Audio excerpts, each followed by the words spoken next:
그러나 너희가 의로 인하여 고난을 당하면 행복한 자니 그들이 두렵게 하는 것을 무서워하지 말고 불안해하지도 말며 오직 너희 마음속에서 주 하나님을 거룩히 구별하고 너희에게 너희 속에 있는 소망의 이유를 묻는 모든 사람에게 온유함과 두려움으로 대답할 것을 항상 예비하며 15절 말씀까지만 보았습니다. 기도하겠습니다.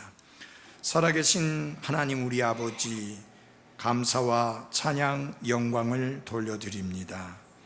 우리를 구원해 주시고 하늘에 간직한 소망을 갖게 하셨을 뿐만 아니라 우리의 모든 죄들을 단번에 용서해 주시고 기억지 아니하시겠다고 약속해 주셨을 뿐만 아니라 우리를 깨끗다 하시고 의롭다라고 칭해 주심을 인해 감사를 드립니다. 우리가 가진 소망을 이해하지 못하고 알지 못하는 사람들이 우리의 신앙을 박해하고 핍박하며 우리의 삶을 힘들게 할 수 있지만 오 아버지 하나님, 두려워하지 않게 해주시고 불안해하지 않게 해주시고 강하고 담대하며 그리스도 예수님 안에서 날로 더욱 성숙하고 그리고 단련된 믿음의 사람들로 성장해 갈 수 있도록 사랑하는 성도들을 축복해 주시옵기를 기도합니다. 이 시간 이 말씀을 통해서 우리 모두가 듣고 또 우리가 그 말씀대로 따르고 순종해야 될 하나님의 말씀을 들을 수 있게 해 주옵소서. 예수님 이름으로 기도했습니다. 아멘. 앉아주시기 바랍니다. 오늘 이 아침에는 하나님을 거룩히 구별하라 라는 제목으로 말씀을 드리겠습니다. 이 말씀은 다른 말로 바꾸어서 말씀을 드린다면 하나님을 하나님 되게 하라 라는 말씀으로 그렇게 설명드릴 수도 있습니다. 하나님을 하나님 되게 하라.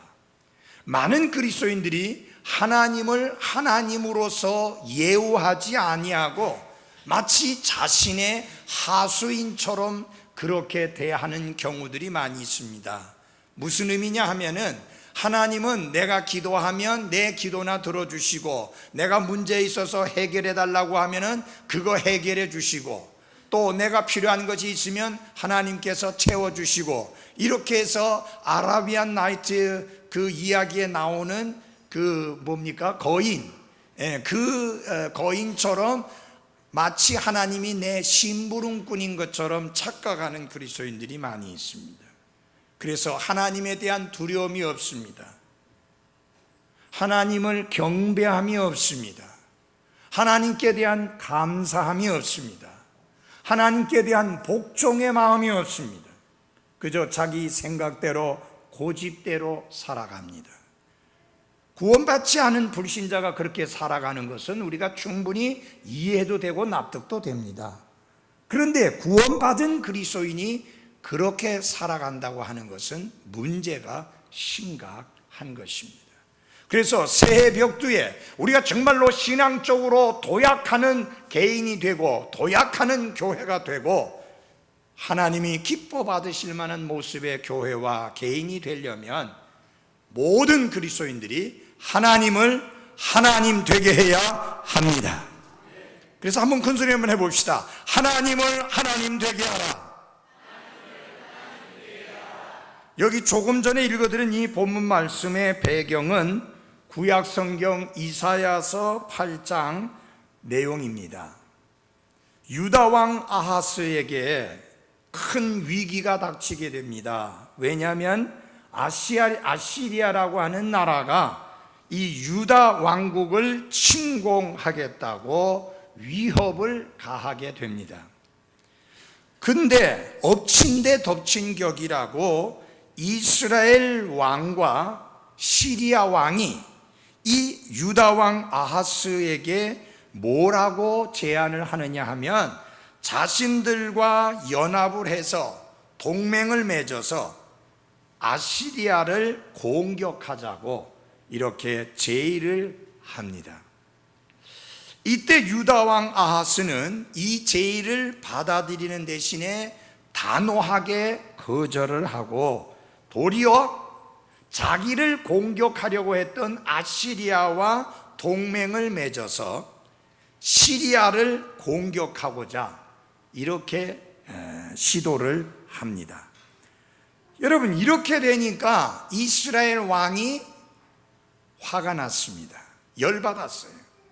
뿐만 아니라 시리아 왕도 열받았어요. 아니, 우리하고 동맹을 맺어서 아시아를 치자고 하니까 오히려 아시리아하고 동맹을 맺어서 시리아를 치겠다고 하니까 이제 굉장히 화가 나가지고 이 유다를 침략하겠다고 위협을 가하게 됩니다. 이렇게 되다 보니까 아시리아의 위협도 있고, 그 다음에 이스라엘과 시리아 두 나라의 위협도 있고, 그야말로 진퇴양난에 빠지게 되는 위험에 처하게 됩니다. 그래서 굉장한 위협을 느끼게 됩니다. 이때 하나님이 대언자 이사야를 아하스 왕에게 보내어서 주신 경고의 말씀이 바로 이사야서 8장 12절과 13절의 말씀인데, 베드로 사도가 그 말씀을 인용하고 있는 것입니다. 자, 이사야 대언자는 뭐라고 경고를 하느냐 하면요, 유다 왕 아하스에게 그 경건치 아니한 나라, 즉 하나님이 없는 나라, 기준이 없는 나라, 그 아시리아와 동맹을 맺어서는 결코 안 된다고 단호하게 거절하라고 강력하게 경고를 합니다. 그리고 지금 위기에 처해 있어서 특별히 구출받아야 될 필요가 있고 도움이 필요로 하고 있는데, 그 도움을 위해서 오직 하나님만 의뢰하고 하나님만 의지하라고 이렇게 촉구를 하게 됩니다. 그래서 이사야서 8장에 있는 말씀을 보면 제가 읽어드리겠습니다. 이 백성이 어떤 사람들에게 동맹을 맺자 할지라도 너희는 그 모든 사람들에게 동맹을 맺자 하지 말고, 그들이 두려워하는 것을 너희는 두려워하지 말며 무서워하지도 말고 만군의 주 그를 거룩히 구별하며 그를 너희의 두려움으로 삼고 너희의 무서움으로 삼으라, 이렇게 말씀하는 것입니다. 다시 말하면 어떤 경우에도 아시리아나 이스라엘이나 시리아를 두려워하지 말고 주 하나님만 너희의 두려움으로 삼고 주 하나님만 너희의 무서움으로 삼으라고 이렇게 경고를 하고 있는 것입니다. 바로 이 말씀을 인용해서 사도 베드로가 지금 여기 베드로전서 3장 14절에 권면을 하고 있는 것입니다. 자, 이 말씀의 핵심은 뭐냐? 사람을 두려워하지 말라 하는 것입니다. 누굴 두려워하지 말라고요? 사람을 두려워하지 말라. 한번 해봅시다. 사람을 두려워하지 말라. 구원받은 그리스도인, 다시 태어난 그리스도인, 하나님의 자녀가 된 그리스도인, 믿음의 사람인 그리스도인은 어떤 경우에건 사람들이 그들에게 행할 수 있는 그 어떤 것들로 인하여 사람들을 두려워해서는 안 된다고 하는 것이 성경의 가르침입니다. 그들은 우리의 믿음으로 인하여 우리를 핍박할 수 있습니다. 우리에게 공갈할 수 있습니다. 우리에게 협박할 수 있습니다. 심지어는 우리를 괴롭힐 수도 있습니다. 그리할지라도 그들이 우리들에게 행할 수 있는 그 어떤 것들도 구원받은 그리스도인, 믿음의 사람 그리스도인들은 결코 두려워해서는 안 된다고 하는 것이 성경의 가르침입니다. 그래서 예수님께서 마태복음 10장 28절에 이렇게 잘라 말씀하셨습니다. 몸은 죽여도 혼은 능히 죽이지 못하는 자들을 두려워하지 말고 그랬습니다. 우리의 몸을 죽일 수는 있습니다. 우리를 살해할 수 있습니다. 우리를 처형시킬 수 있습니다. 그렇지만은 그 이상 어느 것도 할 수 없는 사람을 두려워하지 말고 오직 혼과 몸을 다 능히 지옥에서 멸하시는 분을 두려워하라. 우리는 두려워하지 말아야 될 인간은 두려워하지 말고 마땅히 두려워해야 될 하나님만 두려워해야 하는 것입니다. 성경에 보면 사람을 두려워하면 올무에 빠진다, 그런 말씀이 있습니다. 또 사람을 두려워하여 올무에 빠진 사람들의 경우들을 성경은 많이 기록하고 있습니다. 아브라함이 하나님이 이끄시고 인도하시는 땅에 드디어 도착했습니다. 떠날 때는 어디로 가야 되는지, 그리고 어떤 상황이 기다리고 있는지 아무것도 알 수 없었지만은 오직 하나님의 명령하신 명령을 따라 그 말씀만 붙들고 그 말씀만 의지하고 하나님이 가라 하니까 친척과 아비 집과 고향을 다 등지고 떠나게 됩니다. 마침내 하나님이 인도하신 땅에 머무르게 되었는데요. 여러분, 하나님이 인도하신 땅, 하나님이 허락하신 땅, 하나님께서 이끌어 주신 땅이면 그 땅에 있는 삶이, 그 땅에 사는 동안 모든 것이 형통하고 잘 풀려야 된다고 하는 것이 우리 대다수의 생각입니다. 그렇지 않아요? 맞아요? 아니, 하나님이 고향을 떠나라고 했을 때는 뭐가 잘 풀리게 해주셔야 될 거 아닙니까? 하나님이 인도하신 땅에 갔는데 여러분, 얼마 있지 않아서 그 땅에 뭐가 들었는가? 기근이 들었습니다. 하나님이 인도하신 땅입니다. 말씀에 순종해서 머무는 땅입니다. 하나님의 뜻대로 복종해서 하나님의 뜻을 따라 찾아와서 머무른 그 땅에도 흉년이 들었습니다. 그래서 약속의 땅에도 기근은 오는가? 여러분, 예예요, 아니에요? 예입니다. 여러분이 하나님께 순종하니까, 하나님께 복종하니까, 하나님의 기뻐 받으시는 만한 삶을 사니까 언제나 모든 것이 좋은 환경만 될 것이라고 생각지 마십시오. 그건 착각입니다. 하나님의 뜻을 행하며 하나님의 약속의 땅에 거하는 동안에도 시련이 있을 수 있고, 기근이 있을 수도 있고, 고난이 있을 수도 있고, 아픔이 있을 수도 있다라고 하는 사실입니다. 그러니까 여러분, 이런 상황 속에서 아브라함은 어떻게 해야 됩니까? 믿음의 사람답게 행동해야 되는데 아브라함은 믿음의 사람답게 행동하지 않았습니다. 하나님, 어찌하여 약속의 땅에 기근이 옵니까? 그러나 저는 믿습니다. 하나님께서 이것도 뜻이 있어서, 계획이 있어서, 목적이 있어서 허락해 주신 줄 압니다. 하나님은 하나님을 사랑하는 자, 그 목적에 따라 부르심을 입은 자들에게는 모든 것이 합력하여 선을 이루는 것을 믿습니다. 그리고 기다려야 됩니다. 여러분, 하나님이 굶어 죽게 하시겠습니까? No, 그렇지 않습니다. 하나님이 하나님의 말씀에 순종해서 하나님께 복종해서 그 발걸음을 옮긴 아브라함과 그의 가족이 굶어 죽게 하지 않습니다. 근데 아브라함은 걱정부터 했습니다. 염려부터 했습니다. 그래서 어디로 가요? 이집트로 내려갑니다. 여러분, 이집트로 가다 보니까 겁이 덜컥 났습니다. 누가 무서워졌는가? 사람이 무서워졌습니다. 사람이 무서워졌습니다. 자기 마누라는 미인 중의 미인입니다. 어쩌다가 그런 미인을 골랐는지 모르지만 자꾸 미인 중의 미인이에요. 아브라함의 말에 의하면 그래요. 당신은 아리따운 여인이라 그랬습니다. 저 이 표현 제 아내한테 한 번도 써본 적이 없는데 아브라함은 그 말을 썼더라고요.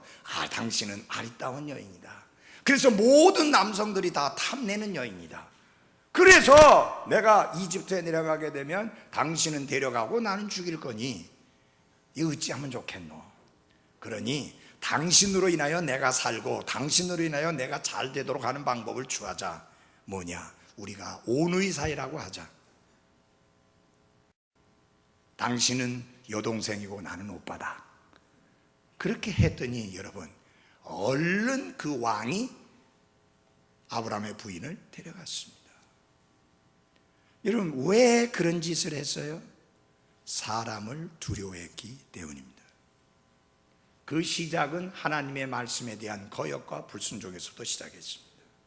주의해서 잘 들으십시오. 하나님을 신뢰하는 자는 사자와 같이 담대한다고 성경에 말씀했는데, 하나님을 신뢰하지 않으니까 사람이 무서워지는 거예요. 그래서 그 다음에 인간적인 꾀를 쓰기 시작하는 겁니다. 근데 죽을 꾀라고 마누라 뺏기고 돈은 벌었지만 하나님이 개입하지 않았으면 그 가정 절단 날 뻔했는데, 그래도 하나님이 지켜주셔서 살아도 되찾고 많은 재산도 얻어서 다시 약속 땅으로 올라옵니다. 얼마나 긍휼이 풍성하신 하나님이세요. 혼쭐을 내주는 대신에 다시 가나안 땅으로 돌아오는데, 여러분 혼쭐을 누구한테 나는가? 이방 이교도 왕한테 혼쭐 납니다.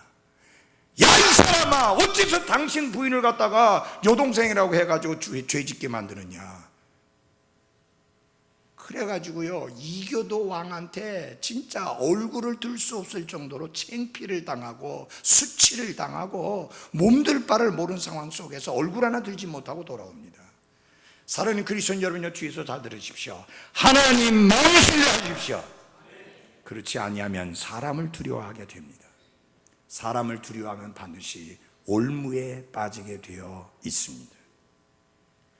그래서 무서움과 불안에 대한 어떠한 등식이 있습니다. 그건 무엇이냐? 하나님을 두려워하면 사람들로 인하여 무서워하거나 불안해하지 않습니다. 반면에 하나님을 두려워하지 아니하고 사람을 두려워하게 되면 대신에 하나님을 두려워하지 않게 됩니다. 이게 등식입니다. 하나님을 두려워하면 사람을 두려워하지 않게 되는데, 하나님을 두려워하지 않으면 대신에 사람을 두려워하게 됩니다.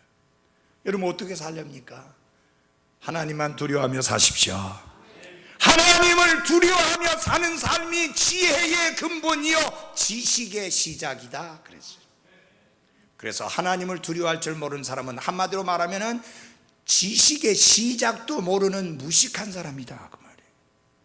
지혜라고는 하나도 없는 바보다 그 말이에요. 그래서 성경은 말씀합니다. 누가 하나님이 없다고 하는가? 바보가 하나님이 없다고 한다. 뭐 우리말에는 어리석은 자라고 했습니다만은 영어로 말하면 fool, 바보라는 말이에요. 바보나 하나님이 없다는 거예요. 여러분 바보처럼 살고 싶어요? 조용남이처럼? 조용남이가 노래 부르면서 그러잖아요. 난 바보처럼 살았네. 알긴 알더라고요, 바보처럼 사는 거를. 여러분 단 한 번 주어진 기회의 삶을 그렇게 미련하고 어리석고 바보스럽게 살지 말고 하나님이 주신 삶을 지혜롭고 하나님이 기뻐 받으실 만한 복된 삶으로 살아가야 합니다. 다윗이 하나님만 두려워하니까 골리앗 장군이 하나도 안 무서운 거예요. 덩치를 보나 무술의 경험으로 보나 무기를 보나 다윗은요 적수가 못 됩니다. 근데 여러분 잘 보십시오. 사울왕도 발발발발 떨고 있고 그의 군인들도 다 발발발발 떨고 있는데 오직 한 사람만 떨고 있지 않습니다. 누구? 어린 소년, 홍안의 소년 다윗만. 왜? 그는 하나님만 두려워합니다. 그는 하나님만 두려워합니다. 그는 뭐라고 말했습니까? 내가 양떼를 지킬 때에 하나님께서 사자들의 발톱에서 나를 지켜주시고 구원해 주셨은즉 그러므로 저 하나님을 조롱하고 하나님을 욕되게 하는 저 이교도 저 장군으로부터 하나님이 나를 지켜주실 줄 믿습니다. 그리고 나갔습니다. 그건 들고 나간 게 말이에요. 조약돌 5개예요.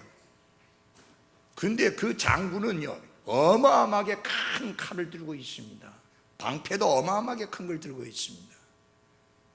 근데 여러분 그 장군이 조약돌 하나에 거꾸로 봤어요. 왠지 아세요? 하나님이 다윗과 함께 하셔서 다윗이 던진 그 돌이 정확하게 이마에 가서 맞게 한 게 아니라 아예 박히게 했습니다. 그 나가 떨어집니다. 여러분 소년이 무슨 힘이 있어요? 무슨 힘이 있어서 그게 이 이마에 박힐 정도로 날아가겠습니까? 하나님이 그 돌에 함께 역사하신 거예요. 여러분 삼갈이 막대기 가지고 그 수많은 블레셋 사람들 물리쳤잖아요. 막대기 그죠? 또 삼손은 나귀 턱뼈, 그게 뭐 무기나 됩니까? 하나님이 함께 하시면 기적적이고 놀라운 능력의 역사가 이루어지게 되었습니다. 그래서 여기 지금 이 베드로 사도가 지금 말씀하는 게 뭐냐? 여러분 의로 인하여 고난을 당하고 있고 핍박을 당하고 있고 환난을 당하고 있고 때로는 옥에 갇히기도 하고 채찍에 맞기도 하고 심지어는 죽게도 되는데, 그러나 사람을 두려워하지 마십시오. 그들이 여러분들을 해칠 수 있는 그 어떤 것들로 인하여 두려워하거나 무서워하거나 불안해하지 마십시오. 그 말은 무슨 말이에요? 사람을 두려워하지 말라. 많은 목사님들이 사람을 두려워해서 마땅히 선포해야 될 말씀을 선포하지 않고 피해가는 거예요. 저는 그런 설교자로서 인생을 마치고 싶지 않습니다. 하나님이 주신 말씀을 사람이 좋아하든 싫어하든 듣든 아니 듣든 하나님의 말씀을 말씀 그대로 선포하는 선포자로서 설교자로서 삶을 마치기를 원합니다. 어저께 어떤 분하고 이야기하는데 그 목사님이 그런 이야기를 하더래요. 나이가 들어가니까 회색 지대가 자꾸 늘어간다. 여러분 그렇게 되면 될까요, 안 될까요? 저는요, 나이가 들어가면서 회색 지대가 늘어가는 게 아니라 흑백이 더 자꾸 분명해져. 내가 젊었을 때 설교했을 때보다 지금이 훨씬 더 흑백을 더 깨끗하게 해서 설교해요. 왜요? 갈날이 가까운데 확실하게 설교해야지 왜 회색 지대가 많아져요? 그러면 돼요, 안 돼요? 안 됩니다, 여러분.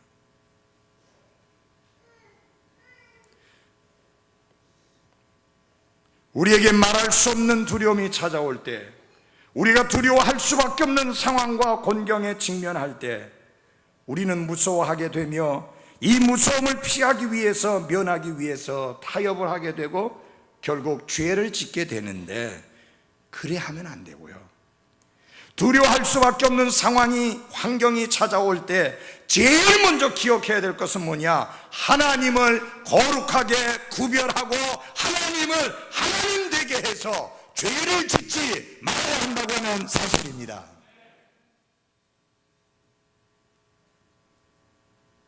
사도 베드로는 이렇게 고면합니다. 그들이 두렵게 하는 것을 무서워하지 말라. 여기 잘 보십시오. 그들이 두렵게 한다는 말이 데이어 테러라고 했습니다. 여러분 테러 알죠? 폭탄 테러, 차량 폭탄 테러, 테러 이야기 많이 들었죠? 굉장한 위협, 공격, 그런 종류입니다. 다시 말하면 그들이, 불신자들이, 구원받지 않은 사람들이 여러분들에게 가하는 테러로 인하여 무서워하지 말라, 그 말입니다. 지금도요, 세계 지구촌 구석구석에서 그리스도인들에 대한 테러 사건들이 일어나고 있습니다. 인도 같은 나라는 얼마나 심한지 모릅니다. 그리스도인 집에다가 불을 질러버립니다. 불을 질러버립니다. 불을. 그래서 수많은 사람들이 죽습니다. 그런데 기독교 인구가 줄어드느냐? 아니요. 가장 기독교 인구가 많이 늘어나는 나라 중에 하나가 인도입니다. 그래서 LA에 그 최은주 목사님 저보고, 목사님 인도에 가서 설교하십시오. 인도에 선교하십시오. 한 번 설교에 몇백 명씩 구원받습니다. 지금은 인도가 황금어장입니다. 여러분, 시련이, 핍박이, 환난이, 협박과 테러와 그런 일들이 그리스도인의 믿음을 시들게 하는 게 아닙니다. 여러분, 절대로 타협하지 아니하고 순수하고 깨끗한 신앙을 지켰을 때는 환난과 핍박이 심했을 때입니다. 그런데 지금요, 너무너무 자유함이 있으니까 이제 엉터리들이 자꾸만 더 늘어나고 형편없어집니다. 맞아요?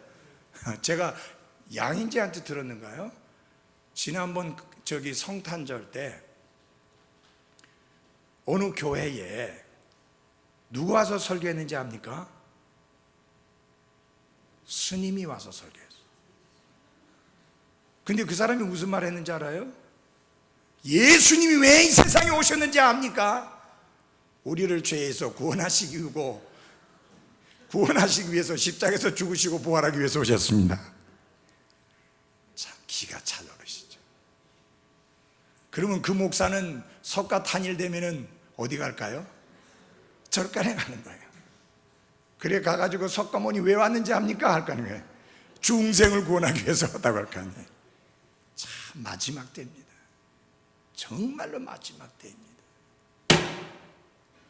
사실은 환난과 핍박이 그래서 그리스도인들을 옥에 가두고 때리고 죽이는 이런 일이 있다면 절대 그런 엉터리들은 안 생깁니다. 누가 엉터리를 위해서 목숨 바치겠어요? 그러므로 사는 여러분, 불신자들의 테러를 무서워하지 말라. 말로 테러를 가할 수도 있습니다. 맞아요? 저희 교회 자매 하나님 지금 하나는 시어머니한테 얼마나 테러를 당하는지 모릅니다. 믿음 때문에 얼마나 힘들게 지내었는지 모릅니다. 오늘 이 말씀이 격려가 되길 바랍니다. 무서워하지 마십시오. 그 다음에 뭐 불안해하지 말라고 그러는데 이 불안해하지 말라는 이 단어가 요한복음 14장 1절에 나오는 단어하고 똑같습니다. 너희는 마음에 근심하지 말라. 하나님을 믿으니 또 나를 믿으라. 근데 그 말씀이 왜 나왔습니까? 예수님이 내가 잠시 후면 내가 다시 아버지께로 돌아간다. 제자들이 눈이 확 뒤집어진 거예요. 정신이 하나도 없는 거예요. 지금 아무것도 지금 눈에 보이는 게 없어요. 지금 이제까지 예수님 때문에 그들은 안전했습니다. 예수님 때문에 놀라운 능력들을 많이 보았습니다. 예수님 때문에 먹고 마시고 입고 사는 문제 전혀 걱정하지 않았습니다. 그리고 아무리 다른 원수들이 공격하려고 해도 예수님이 딱 버티고 있으니까 아무것도 두려울 게 없었는데 아이고 이 예수님이 간다는 거예요. 떠난다는 거예요. 여러분 우리만 달랑 놔두고. 그러니 얼마나 마음에 불안해합니까? 그래서 예수님이 하시는 말씀이 너희는 마음에 근심하지 말라. 그 다음 내용을 잊지 마십시오. 하나님을 믿으니 또 하나님을 믿고 또 나를 믿으라. 아멘. 여러분 우리의 삶 속에 여러 가지 테러가 가해질 수 있습니다. 가난의 테러가 있습니다. 질병의 테러가 우리의 삶에 가해질 수도 있습니다. 여러 가지 시련에 비웃음과 조롱과 박해의 테러가 우리에게 가해질 수 있지만 잊지 마십시오. 무서워하지 마십시오. 그들은 우리의 몸만 해칠 수 있지 그 이상을 못합니다. 그 다음에 불안해하지 마라. 불안해하지 말라는 근심하지 말라 그 말이에요. 근데 근심하지 말라고 한다고 근심 안 할 수 있습니까? 근심하지 않을 수 있는 근거가 있잖아요. 하나님을 믿고 또 나를 믿으라. 좀 믿으란 말이 아니라 예수 그리스도를 믿으라 그 말입니다. 그분은 나의 도움이요, 그분은 나의 구원이요, 그분은 나의 방패요, 그분은 나의 산성이시요, 그분은 나의 기쁨이시요, 그분은 나의 평안이시요, 그분은 나의 모든 것 되시는 분이십니다. 그분이 있음으로 인하여 근심하지 말라는 거예요. 사랑하는 그리스도인 여러분, 우리를 위협하고 협박하는 것에 대해서 두려워하지 말라는 것이죠. 반대자들은 우리를 협박해가지고 우리의 성경적인 행위를 저버리도록 만들고 성경적인 확신을 저버리도록 만드는 그런 아주 고약한 역사를 합니다. 그렇지만 우리는 포기해서는 안 되고 우리의 가진 확신을 흔들려서는 안 됩니다. 사랑하는 여러분, 여기 무섭다고 하는 이 말의 의미는요, 도망치게 만들 만큼 공포를 가하는 것을 말합니다. 너무 무서워서 도망치지 않고는 견딜 수 없는 그런 상태를 무서움이라고 하는 겁니다. 지난 역사 속에 무섭다고 신앙을 저버린 사람들이 많이 있었던 거 알죠? 심지어 예수님의 제자들도 그랬습니다. 지금은요, 그런 핍박이나 그런 위협이 아니라 타협과 변질과 타락의 공격이 우리를 공격해 오고 있습니다. 뭐라고 말해요? 그렇게 성경대로 그렇게 고지고대로 꼿꼿하게 신앙생활할 필요가 있느냐? 어제 무슨 이야기 중에 그런 이야기를 하더라고요. 그분이 하는 말이 우리는 예배드리기 위해서 모이는 게 아니다. 그럼 뭐하러 모이느냐? 모이기 위해서 모인다. 에이? 모이기 위해서 모인다. 이건 뭔 소리예요 이것도? 그래서 제가 그랬어요. 아니요, 우리는 하나님께 경배드리기 위해서 모이고 하나님을 섬기기 위해서 모이고 성도들의 교제를 나누기 위해서 모입니다. 근데 하나님이 제일 기뻐하시는 게 뭔지 아세요? 예배하는 자가 되는 것입니다. 여러분, 처음에 인간이 존재하게 된 하나님이 인간을 창조하신 목적이 뭐냐면 하나님을 경배하는 자, 예배하는 자가 되도록 하기 위함입니다. 근데 여러분 잘 아시잖아요. 아담 이브가 타락한 이후로 그 후손들은 하나님을 경배하는 자가 아니라, 하나님을 예배하는 자가 아니라 돈을, 명예를, 권력을, 미를, 힘을, 물질을 숭배하는 그런 숭배자들로 바뀌어졌잖아요. 이제 우리가 구원받고 난 다음에 하나님이 우리를 뭘 회복시켜 주시는 게, 우리를 예배하는 자, 경배하는 자의 삶으로 회복시켜 주셨습니다. 그래서 그리스도인의 삶은 아주 중요한 게 뭐냐? 하나님을 경배하는 것입니다. 이 경배는 두 가지가 있어야 됩니다. 첫째는 매일매일의 삶 속에서 하나님을 향한 경배가 있어야 되고, 그 매일매일 개인적인 경배가 이어져서 공적으로 함께 모여 하나님께 경배드리는 경배가 이어져야 하는 것입니다. 그래서 여러분, 일주일 동안 이 책 덮고 있다가 주일날 교회 올 때 겨우 들고 와서 열어보는 그런 공적인 예배만 있는 게 아니라 개인적인 예배가 있어야 하는 게 옳습니다. 집에서 성경 읽고 기도하고 말씀 묵상하고 하나님 경배하고 찬양하는 이런 것이 있어야 되는 거예요. 하나님은 경배하는 자를 찾고 계신다. 그래서 이 시대의 핍박은요, 변질시키는 거고 변개시키는 거고 타협하게 하는 거고 말씀의 기준에서 떠나게 하는 겁니다. 적당하게 하는 거예요. 그래서 이렇게 이야기하더라고요. 이제는 우리가 모이는 목적이 모임을 위하여 모이는 거니까 복장 신경 쓸 필요 없다는 거예요. 그래서 설교할 때 양복도 안 입고 넥타이도 안 매고 와이셔츠도 안 입고 편한 자리로. 그러니까 교회에 모이는 사람도 그렇게 모이는 거예요. 제가 가서 뒤집어 놔버렸어요. 그거 아니다. 내가 물어봤습니다. 요새는 어떻냐 하니까 요새는 다 입고 옵니다. 그러더라고요.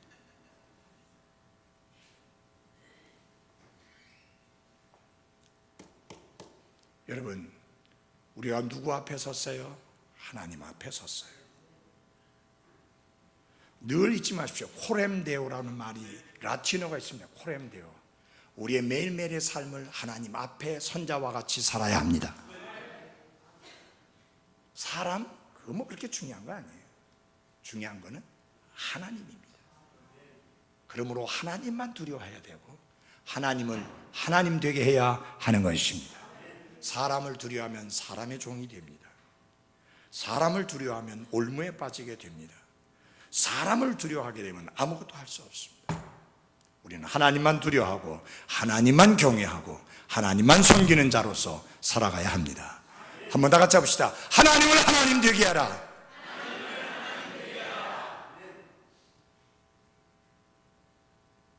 이번에 보니까 그 박근혜 대통령의 비서실장이 김기춘 씨던데, 사실상 아버지 같은 분이잖아요.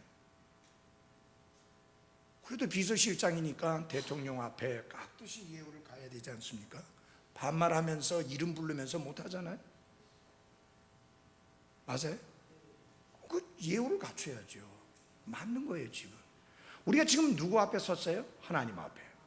누구를 경배하는 거예요? 하나님을. 그렇다면 우리가 예우를 갖춰야 될 건 맞죠?